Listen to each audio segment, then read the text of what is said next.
हाल ही में रिलीज हुई बॉलीवुड फिल्म धुरंधर ने कराची के लयारी इलाके और वहां पैदा हुए खौफ को पर्दे पर दिखाया। फिल्म में अक्षय खन्ना ने जिस रहमान डकैत का किरदार निभाया वो कोई काल्पनिक नाम नहीं था। असल जिंदगी में रहमान डकैत की कहानी फिल्म से कहीं ज्यादा काली, खौफनाक और सियासी थी। तो कौन था लयारी का वो रहमान डकैत और क्या है उसकी कहानी, चलिए जानते हैं। आप देख रहे हैं द हिंदी टॉप और मैं हूं आपके साथ सामिया खान। ये कहानी सिर्फ एक गैंगस्टर की नहीं, ये कहानी है जुर्म और राजनीति के गठजोड़ की। ये कहानी है पाकिस्तान की सबसे ताकतवर सियासी पार्टी पीपीपी और उसके सबसे खूबियात अंडरवर्ल्ड चेहरे के रिश्ते की। और इस कहानी के बीच में एक नाम बार बार आता है, बेनजीर भुट्टो। जी हाँ, पाकिस्तान के पूर्व पीएम। उनसे उनका क्या ताल्लुक था ये हम आपको बाद में बताएंगे, लेकिन पहले जान लेते हैं कि रहमान डकैत कौन थे। रहमान डकैत का असली नाम सरदार अब्दुल रहमान बलोच था। उसका जन्म 1975 में कराची के लयारी इलाके में हुआ। उसका परिवार गरीब था, लेकिन अपराध से उसका नाता पीढ़ियों पुराना था। उसके पिता दाद मोहम्मद और चाचा शेरू 1960 के दशक से ही अफगानिस्तान से हेरोइन तस्करी में शामिल थे। लयारी का कलाकोट इलाका, अफशानी गली, ये सब नाम उस वक्त ड्रग्स के गढ़ माने जाते थे। रहमान ने बचपन से ही यही दुनिया देखी। लयारी सिर्फ एक इलाका नहीं था, वो एक सिस्टम था जहां कानून कमजोर और गैंग मजबूत थे, जहां बच्चे स्कूल से पहले अपराध सीखते थे। रहमान की आंखों के सामने गैंग वॉर, पुलिस एनकाउंटर और बदले की हत्याएं होती रही। उसने देखा कि कैसे काला नाग जैसे गैंगस्टर पुलिस मुठभेड़ों में मारे गए। यही उसका पहला स्कूल था, जुर्म का स्कूल। रहमान महज 13 साल का था जब उसने अपना पहला गंभीर अपराध किया। एक मामूली विवाद में उसने अपने पड़ोसी पर चाकू से हमला कर दिया। यह घटना लयारी में चर्चा का विषय बने। उस वक्त गैंग कल्चर में ऐसे अपराधों को बहादुरी और रुतबे की निशानी माना जाता था। यहीं से रहमान का नाम डर के साथ लिया जाने लगा। लेकिन रहमान की जिंदगी में सबसे बड़ा मोड़ तब आया जब उसके पिता दाद मोहम्मद की हत्या कर दी गई। आरोप था कि इकबाल उर्फ बाबू डकैत ने ये कत्ल किया। यहीं से रहमान के दिल में बदले की आग जल उठी। अब उसके लिए जुर्म सिर्फ पैसा कमाने का जरिया नहीं, बल्कि बदला और पहचान बन चुका था। 19 साल की उम्र में रहमान ने ऐसा जुर्म किया जिसने पूरे लयारी को हिला दिया। उसने अपनी माँ खदीजा बीबी की हत्या कर दी। आरोप था कि उसकी मां का किसी दुश्मन गैंग के सदस्य से रिश्ता था। रिपोर्ट्स के मुताबिक रहमान ने पहले मां का गला घोटा और फिर उसे पंखे से लटका दिया। पुलिस ने इसे घरेलू विवाद बताया, लेकिन इस वारदात ने रहमान को एक खतरनाक अपराधी के रूप में स्थापित कर दिया।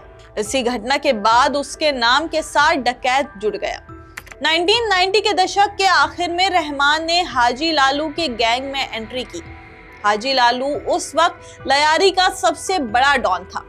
ड्रग्स, हथियार, जमीन, रंगदारी, सब कुछ उसके कंट्रोल में था। रहमान ने लालू के बेटों के साथ काम किया और जल्द ही उसके नजरों में चढ़ गया। हाजी लालू की गिरफ्तारी से पहले ही रहमान गैंग की रीढ़ बन चुका था। 2001 में जब हाजी लालू जेल गया तो गैंग की कमान रहमान के हाथ आ गई। यहीं से उसका असली उदय शुरू हुआ। उसने उजैर बलोच और बाबा लाडला जैसे युवाओं को अपने साथ जोड़ा, ड्रग्स का धंधा फैलाया, हथियारों की सप्लाई बढ़ाई और लयारी को अपना किला बना लिया। रहमान ने एक अलग रणनीति अपनाई। उसने छोटे अपराधों पर रोक लगाई, चोरी चुनौती कम करवाई, स्थानीय विवाद सुलझाने लगा, लोगों की मदद की। नतीजा ये हुआ कि लयारी के लोग उसे अपराधी नहीं, अपना मसीहा समझने लगे।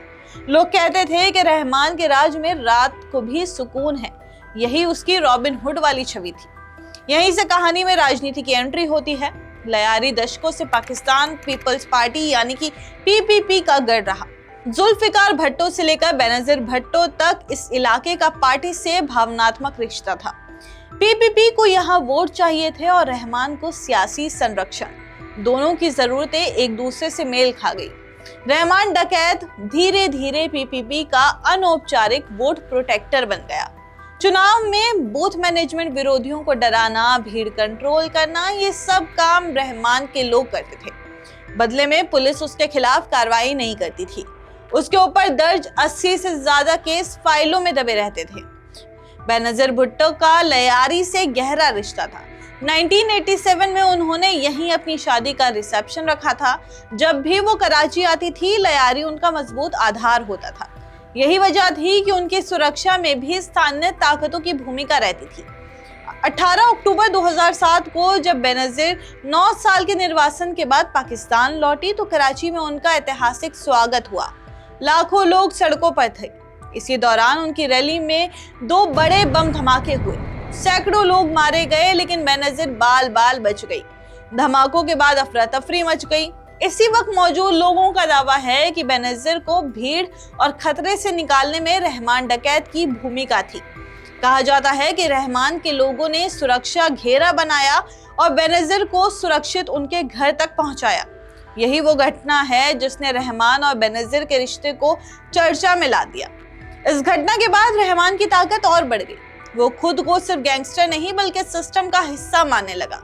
2008 में उसने पीपल्स अमन कमेटी बनाई, नाम शांति का, काम गैंग का। पीएसी लयारी की पैरेलल सरकार बन गई। विवाद सुलझाना, वेलफेयर बांटना, लेकिन अंदर ही अंदर रंगदारी और ड्रग्स का खेल चलता रहा। इसी दौर में उसकी खूनी दुश्मनी अरशद पप्पू से हुई। पप्पू एमक्यूएम समर्थित गैंगस्टर था। दोनों की जंग ने लयारी को जंग का मैदान बना दिया।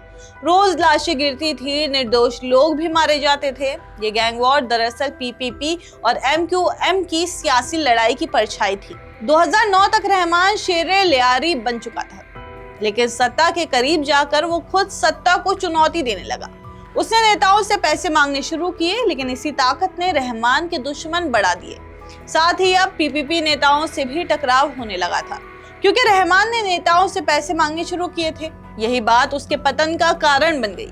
लयारी में वो हीरो था, लेकिन बाहर खलनायक। चरम पर पहुंचकर वो एक खतरा बन गया था।